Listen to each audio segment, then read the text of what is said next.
Hello guys, welcome back to Wretched TV. Today we're going to be doing the fuel filter. Got my ladder set up. So there's a water sensor on the bottom you're going to want to unplug right here. And then you just unspin this like a fuel filter.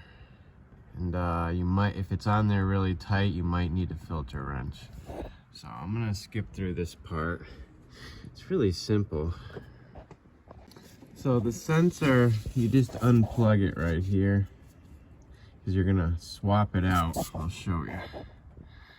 Now we're gonna unscrew this way. You know, lefty loosey, righty tighty. If you were looking at it from the bottom. So don't do what I did. I was going the wrong way. LOL. It goes, you know, it's hard to do this with the camera, sorry. So at least it had a wicks on it. It's like what I'm putting in, the heavy duty filter.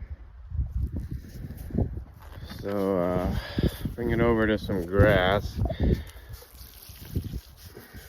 See that on the bottom? You just unscrew that by hand. You can clean it up first if you want. So I cleaned up that. You can just check where it screws on the bottom to make sure it's like clean. It should be though. So I cleaned up the bottom. Where does this go? This goes on here. Fell off.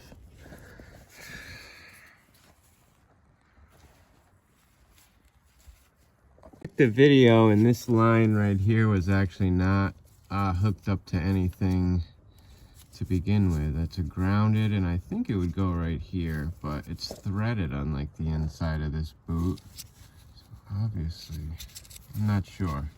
I'm just gonna leave it up here for now. Okay, so you will need like vice pliers to get that out. It's in there pretty tight. The old O-ring is here, and you got another one that'll go right in here. And they give you two new ones with the filter. So put those in and you're good to go. Reinstall this.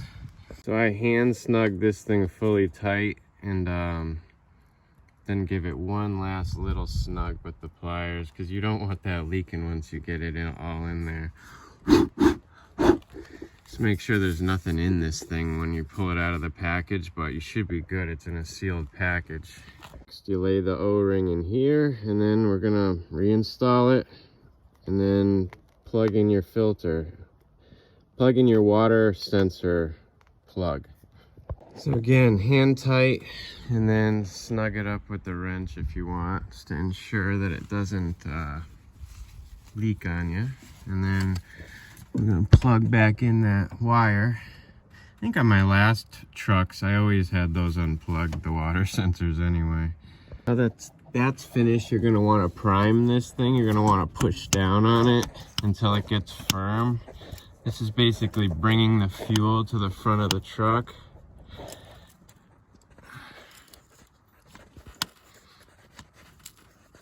So a good sign that you have a leaky one of these is when it gets wet when you start pumping it and it doesn't get hard. Usually means it's just leaking. Mine was getting a little wet, but I had sprayed this all with WD-40 as you can see. See, mine's hard. Oh, maybe it's not. Crack that bleeder screw is a plastic bleeder screw with a flathead. Mine just like, oops, just dropped my flathead. Crap. I see it. Mine just spewed out stuff like a whale. You just want to get all the air bubbles out. Make sure it's primed. Mine was like, had a lot of pressure, obviously. I'll show you. So you give it a few pumps. You want to force it. When it gets hard, it'll get hard. Here we go. Some more air. The more you have in your system, the better. for starting.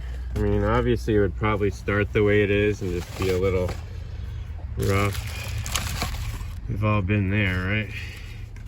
Just don't want this stuff to blow away.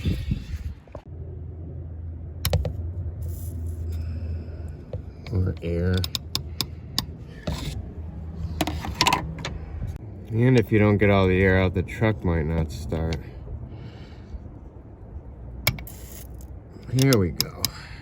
Do it one more time. There's also another thing right here, I think.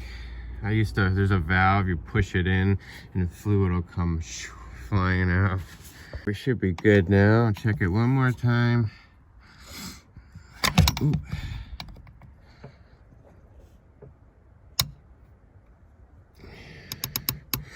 Yeah, I'll pump it up and start it.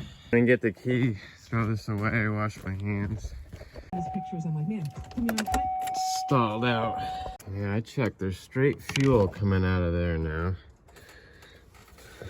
And that's why I like having a lift pump doing this. Might need a smaller screwdriver. Here we go.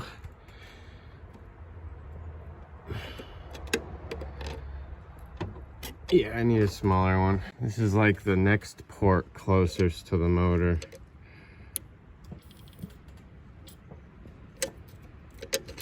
I hear air. Oop. All right, that's fuel. We should be good. I'm gonna pump it up and it should start. Try this again.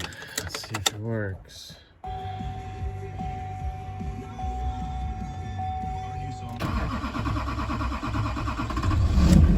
Yes.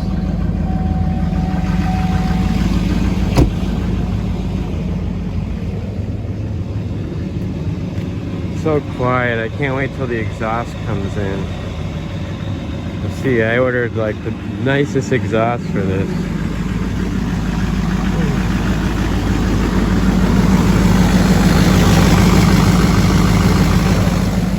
Good to go. So that's how you do a fuel filter and check for air bubbles. In this video we're going to be doing the transfer case too. Word of the wise, always pull the filler bolt first. See the one dripping up there? It's going to be an 18 millimeters, going to fit it the tightest. Mine was overfilled. The fluid came flying out at me, so be ready with an oil catch can. And again, this oil's all because my truck has been New Hampshire oil undercoated. It's everywhere. It sucks. That'll be something I'll be getting off one day. Or, well, sooner. You know how I work. It'll be like in the next couple months. It has the rear end fluid in it still. I haven't transferred it.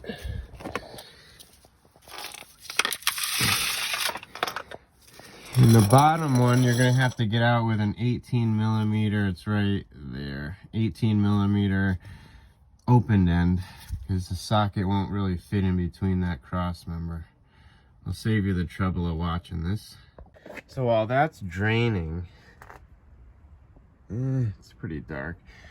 A little tricky getting the to fill this up with it being so tight. I'm gonna try the angle of this filter, see if I can get a good angle first. But most likely I'm gonna have to use those little gear jugs with the tips, because I'm gonna be using 530 full synthetic. That's what's recommended. It's better for temperature. So we'll see. I'm gonna see if this lines up right now. If that doesn't, I'm gonna transfer this fluid into those bottles and use that. Impossible to not get dirty working on like an oil dripping truck.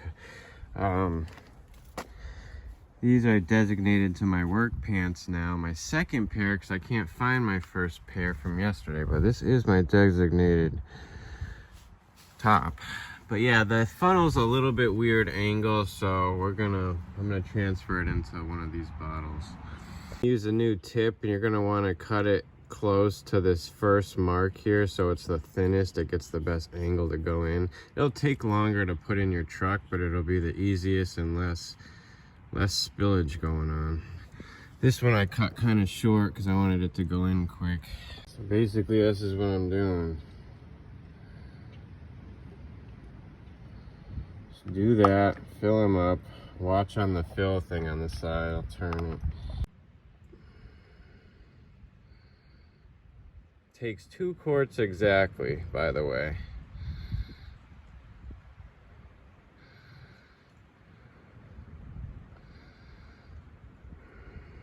Those 2 are filled up. Just try and fill it up the best you can and not leak. You might drip a little because it's not easy. It's at an angle, it's at a weird angle. It's too hard for me to camera, especially with the truck covered in oil. So this is the cross member, and that's like the angle of the hole you're working with. And the bottle's thick, you know, with a neck. You'll see.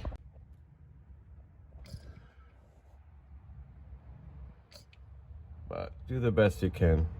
Tighten her up, and that's about it there, guys. Not a bad job to do, and if you want to get these Duramaxes to last a while, you gotta keep up on the fluid changes.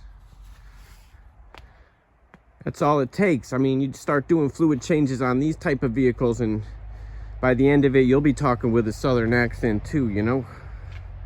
Peace and prosperities. God bless, guys. To the next one.